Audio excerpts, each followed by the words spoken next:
Hello students, today we have to start next topic equivalent mass of chapter solution and ये topic जो है +1 का chapter some basic concept of chemistry का है and +2 का solution का है.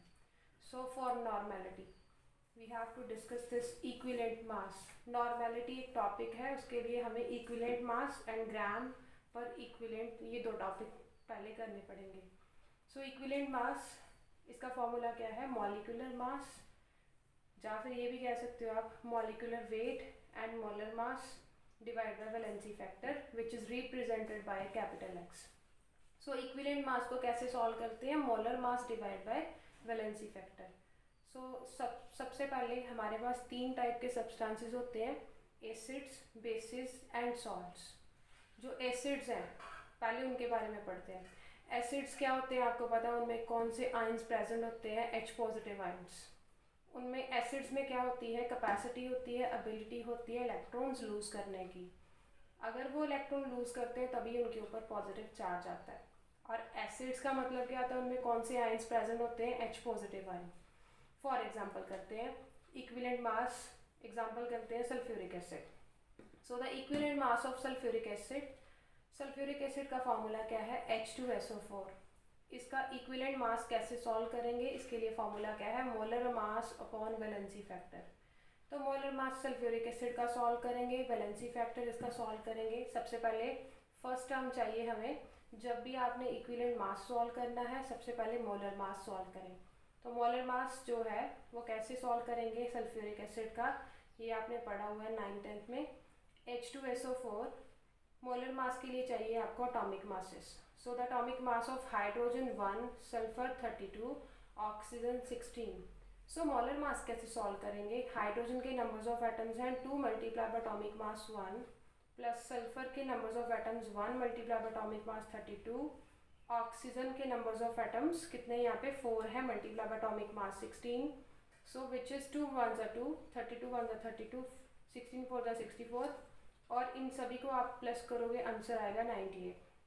सो 98 विच इज़ मोलर मास. मास है इसलिए इसके यूनिट्स लिखेंगे ग्राम. मोलर मास आ गया 98 ग्राम. अभी चाहिए हमें मोलर मास हो गया, अभी चाहिए वैलेंसी फैक्टर जिसको रिप्रेजेंट हम करते हैं कैपिटल एक्स के साथ. सो वैलेंसी फैक्टर कैसे सॉल्व करोगे? वैलेंसी फैक्टर एसिड्स के लिए, कोई भी एसिड्स हैं, जस्ट आपने आंखें बंद करके जस्ट देख लेना भी हाइड्रोजन के कितने नंबर्स ऑफ एटम्स पड़े हुए हैं. एसिड में जितने हाइड्रोजन के नंबर्स ऑफ एटम्स होंगे उतना आपका x की वैल्यू होएगी, उतना आपका वैलेंसी फैक्टर होएगा. सो द वैलेंसी फैक्टर x की वैल्यू 2 आएगी क्योंकि यहाँ पे हाइड्रोजन के नंबर्स ऑफ एटम्स कितने हैं? 2. So equivalent mass of sulphuric acid क्या आ जाएगा? मोलर मास 98 ग्राम सॉल्व किया आपने एंड वैलेंसी फैक्टर 2.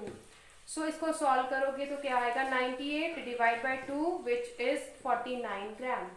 सिंपल है. इक्विवेलेंट मास के लिए मोलर मास निकालो. वैलेंसी फैक्टर कैसे निकालोगे? एसिड्स के लिए जितने हाइड्रोजन प्रेजेंट है, जितने नंबर्स ऑफ हाइड्रोजन प्रेजेंट होंगे किसी भी एसिड में वही आपकी वैलेंसी फैक्टर की वैल्यू होएगी. सो ये आपका आंसर आ जाएगा. Now the second example for the HCl.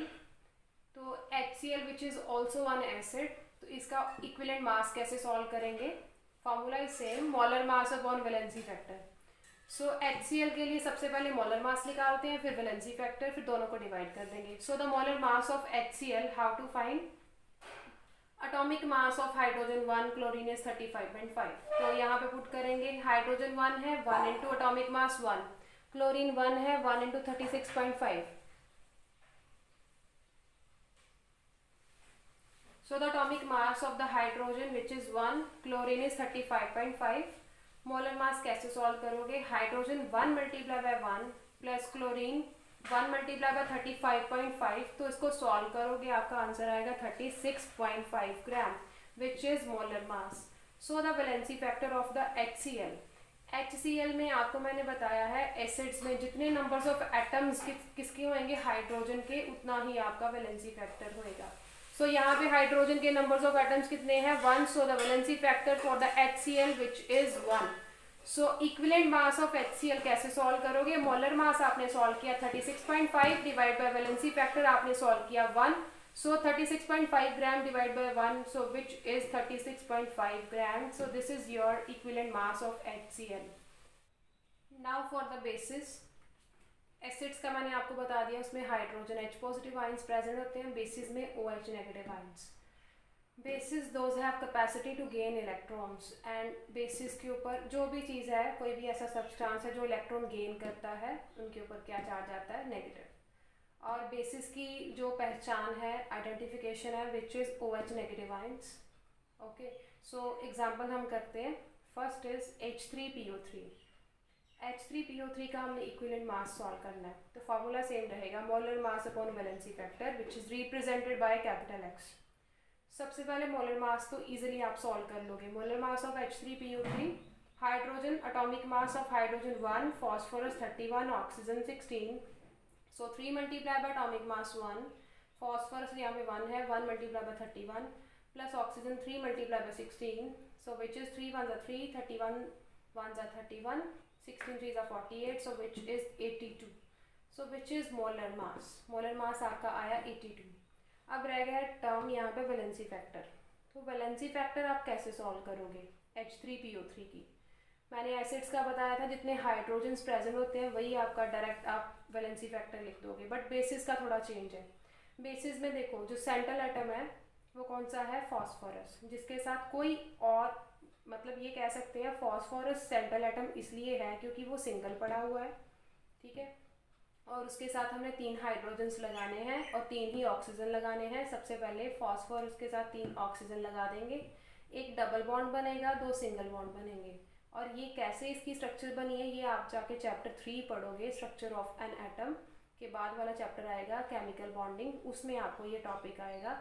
उसमें ये आप पढ़ोगे भी इसकी स्ट्रक्चर कैसे बनती है. जस्ट अपने दिमाग में रखो, फॉस्फोरस सेंट्रल एटम है, 3 ऑक्सीजन लगने हैं, एक डबल बॉन्ड के साथ, 2 सिंगल बॉन्ड के साथ. रह गई हाइड्रोजन. कोई भी सेंट्रल एटम है, उसके साथ अगर ऑक्सीजन एंड हाइड्रोजन पड़ा है, सबसे पहले उस सेंट्रल एटम के साथ ऑक्सीजन अटैच होएगा, बाद में हाइड्रोजन. सो ऑक्सीजन 3 है, 1 2 3, हाइड्रोजन 3 है, एक ये वाले ऑक्सीजन के साथ, एक ये वाले के साथ, और एक सिंगल पड़ेगा.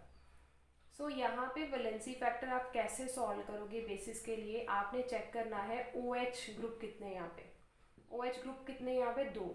सो इसलिए valency factor which is 2. Valency factor depend करता है OH ग्रुप्स के ऊपर. यहाँ पे 2 ग्रुप्स हैं OH, so it's valency factor which is X is equals to 2. So we have to put these 2 values in this term. Equivalent mass आपका H3PO3 का क्या बन जाएगा? Molar mass which is 82 gram divide by valency factor which is 2. After calculation your answer which is 41 gram. Now the second example H3PO4. First मैंने आपको करवाई है basis की H3PO3, सेकेंड है H3PO4. इसका भी हमने इक्विवेलेंट मास ही सॉल्व करना है. Formula is same, molar mass upon valency factor. Molar mass आप सॉल्व कर लोगे, 3 into 1 plus 1 into 31 plus 4 into 16. सो इसको कैलकुलेट करने के बाद आपका आंसर आएगा 98. ये तो मोलर मास हो गया. अब वैलेंसी फैक्टर, वैलेंसी फैक्टर ये ध्यान से समझने वाली चीज़ है. फॉस्फोरस एक ही है, 4 ऑक्सीजन है यहाँ पे, 1 2 3 4, एक डबल बॉन्ड के साथ, 3 सिंगल बॉन्ड के साथ, 3 हाइड्रोजन है, एक यहाँ पे, एक यहाँ पे, एक यहाँ पे. सो टोटल यहाँ पे OH बॉन्ड्स कितने बन गए? 3. टोटल OH ग्रुप, सॉरी, यहाँ पे कितने हो गए? 3. OH ये फर्स्ट, ये सेकंड, ये थर्ड. सो यहाँ पे 3 OH ग्रुप्स हैं. So it's X which is 3. X की वैल्यू कितनी होगी यहाँ पे? 3. सो ये दोनों वैल्यूज यहाँ पे पुट करते हैं. Molar mass which is 98 gram, valency factor which is 3. After calculation your answer which is 32.66 gram. Now same for the salts. Acids में हमने देखा हाइड्रोजन, बेसिस में OH, एंड सॉल्ट्स में आपने क्या चेक करना है? यहाँ पे आपने देखना है कैटाइंस. कोई भी ऐसा कैटाइन है जिसके ऊपर, मतलब कैटाइन के ऊपर ऑब्वियस ही बात है पॉजिटिव चार्ज ही होता है. कोई भी ऐसा कैटाइन, कैटाइन मतलब पॉजिटिवली चार्ज मतलब मेटल्स. तो मेटल्स के ऊपर जितना भी चार्ज होएगा वही उतना उनका क्या होएगा? Valency factor. एग्जाम्पल करोगे फिर क्लियर होएगा. For example NaCl, sodium chloride. Equivalent mass of sodium chloride कैसे सॉल्व करोगे? Molar mass upon valency factor. आप एसिड्स करोगे, बेसिस करोगे, सॉल्ट्स करोगे, मोलर मास तो उसका मेथड जो सॉल्व करने का वो सेम ही रहेगा, चेंज आएगा वैलेंसी फैक्टर का। So sodium chloride NaCl molar mass आप सॉल्व करोगे, सोडियम एटॉमिक मास 23, क्लोरीन 35.5। सो यहाँ पे मोलर मास आप कैलकुलेशन करोगे 1 मल्टीप्लाई बाय 23, 1 मल्टीप्लाई बाय 35.5। सो आपका कैलकुलेशन करने के बाद आएगा मोलर मास 58.5 ग्राम। अब ये समझने वाला टर्म है यहाँ पे वैलेंसी फैक्टर। तो वैलेंसी फैक्टर मैंने आपको क्या बताया, कैटाइन, कोई भी कैटाइन, कोई कंपाउंड है, उस कंपाउंड में जो कैटाइन होएगा, कैटाइन कौन सा होता है, जिसके ऊपर पॉजिटिव चार्ज होता है, एंड पॉजिटिव चार्ज किसके ऊपर होता है, मेटल के ऊपर। तो ये सोडियम एक मेटल है, उसके ऊपर कितना चार्ज है, +1। सो सोडियम के ऊपर +1 चार्ज है। मैंने आपको बताया जितना भी किसी मेटल, जितना भी किसी कैटाइन के ऊपर जितना चार्ज होएगा वही आपका वैलेंसी फैक्टर की वैल्यू होएगी। सो यहाँ पे सोडियम के ऊपर चार्ज कितना है, +1। आपने प्लस और माइनस नहीं देखना, आपने जस्ट देखना नंबर। सोडियम के ऊपर चार्ज है +1, ये नंबर कितना है यहाँ पे, इसके ऊपर 1। इट मीन्स आपका वैलेंसी फैक्टर की वैल्यू होएगी 1। सो ये value valency factor molar mass यहाँ पे पुट करने के बाद क्या आएगा, molar mass 58.5, valency factor 1 divide करने के बाद 58.5 which is equivalent mass of NaCl। Now this is the second example for the salts. Sodium carbonate, formula of sodium carbonate which is Na2CO3। तो हमने सेम करना है, equivalent mass of sodium carbonate, formula is same, molar mass upon valency factor. Molar mass पहले देख लेते हैं, उसके लिए चाहिए हमें सोडियम, कार्बन एंड ऑक्सीजन का atomic mass. So the atomic mass of sodium which is 23, carbon is 12, oxygen is 16। So sodium कितने यहाँ पे 2 multiply by atomic mass 23, carbon 1 multiply bye 12 and oxygen 3 multiply by 16। After calculation answer is 106 ग्राम। सो समझने वाला ये term है valency factor. Valency factor देखना है, sodium is metal, sodium is cation which has positive charge. तो यहाँ पे सोडियम के कितने नंबर्स ऑफ एटम्स हैं, 2। तो मैंने यहाँ पे सेपरेट करके लिख लिया, सोडियम फर्स्ट, ये सेकेंड वाला सोडियम। तो आपको पता है सोडियम मेटल के ऊपर चार्ज कितना होता है, +1। 2 सोडियम की मेटल्स हैं, इसके ऊपर भी +1 चार्ज, इसके ऊपर भी +1 चार्ज। सो आपने क्या देखना है यहाँ पे, वैलेंसी फैक्टर कैसे देखोगे, कोई भी कैटाइन है जिसके ऊपर पॉजिटिव चार्ज है, आपने देखना टोटल चार्ज कितना है, वही आपका वैलेंसी फैक्टर होएगा। सो यहाँ पे 2 सोडियम है, दोनों के ऊपर चार्ज कितना है, +1 +1। सो टोटल चार्ज कितना आया, +1 +1 विच इज +2। सो वैलेंसी फैक्टर की वैल्यू कितनी आ जाएगी आपके पास, 2। सो ये दोनों वैल्यूज आप पुट करोगे यहाँ पे। मोलर मास आपका है 106 ग्राम, वैलेंसी फैक्टर आपने निकाला 2। कैसे, फर्स्ट वाले सोडियम के ऊपर भी +1 चार्ज, दूसरे के ऊपर भी +1 चार्ज, टोटल निकालोगे +1 +1 विच इज +2। तो वैलेंसी फैक्टर की वैल्यू आ गई 2। तो ये यहाँ पे लिखोगे, डिवाइड करोगे 106 divide by 2 which is 53 gram. So which is your equivalent mass of sodium carbonate. Now this is your homework. Acids आपको मैंने 2 दिए हुए हैं, acetic acid and nitric acid, salt, sodium sulphate and calcium sulphate, base which is H3PO2 and calcium hydroxide. ये आपका homework है।